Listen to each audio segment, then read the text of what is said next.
Hello, വീട്ടിൽ വന്നിട്ടേ വീട്ടിലുണ്ടായൊരു fruit കാണിച്ചു തരാമെന്ന് വിചാരിച്ചു. ഇതിൻ്റെ പേരെന്താണെന്ന് എനിക്കൊരു പിടിയില്ല കേട്ടോ. നിങ്ങൾക്ക് ആർക്കെങ്കിലും അറിയെങ്കിലും ഒന്ന് പറഞ്ഞു തരണം കേട്ടോ. ഞാൻ പിന്നെ ലാസ്റ്റ് ഗൂഗിളിലൊക്കെ സെർച്ച് ചെയ്തപ്പോൾ അവരെന്തോ ഒരു ടൈപ്പ് ഓഫ് ചെറി ആണെന്നാണ് പറഞ്ഞത്. ഇതിനൊരു തരം പുളിയും മധുരവും ഒക്കെ ആയിട്ടുള്ളൊരു ടേസ്റ്റാണ്. ആകെ ഒരെണ്ണേ പഴുത്തിട്ടുണ്ടായിരുന്നുള്ളൂ, പച്ച വേറെ ഉണ്ടായിരുന്നു കേട്ടോ. അപ്പോൾ അതൊക്കെ ടേസ്റ്റ് ചെയ്തു. അത് കഴിഞ്ഞ് പിന്നെ നമ്മൾ സാധാരണ വീട്ടിലേക്ക് വരുമ്പോൾ ചെയ്യുന്ന മെയിൻ പരിപാടി ഉണ്ടല്ലോ, എന്തൊക്കെ സാധനങ്ങൾ തിരിച്ചു പോകുമ്പോൾ കൊണ്ടുപോകാം എന്നുള്ളത്. അതായിരുന്നു അടുത്തത്. ഇപ്പോൾ സൈഡിൽ കൂടി നടക്കുമ്പോൾ അമ്മയും അച്ചാച്ചനും കൂടി കാന്താരിയൊക്കെ നട്ടിട്ടുണ്ട്. അപ്പോൾ അതിലൊക്കെ നിറയെ കാന്താരി ഉണ്ടായിട്ടുണ്ടായിരുന്നു. എന്തായാലും ഉപ്പിലിടാം എന്നുള്ളൊരു ഐഡിയയിൽ ഞാൻ ഒക്കെ പറിക്കാമെന്ന് വിചാരിച്ചിരിക്കുകയാണ്. അപ്പോൾ വീട്ടിൽ വന്നിട്ടുള്ള വിശേഷങ്ങൾ ഇതൊക്കെയാണ് കേട്ടോ.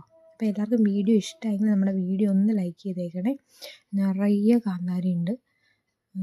പിന്നെ സ്ട്രോബെറി നിൽപ്പുണ്ടായിരുന്നു. സ്ട്രോബെറി ചെടിയാണ് കേട്ടോ, അല്ലാണ്ട് കായ്ച്ചിട്ടില്ല, മഴയല്ലേ, അതിൻ്റെ ടൈമൊക്കെ കഴിഞ്ഞു. ചെടി നിൽപ്പുണ്ട്.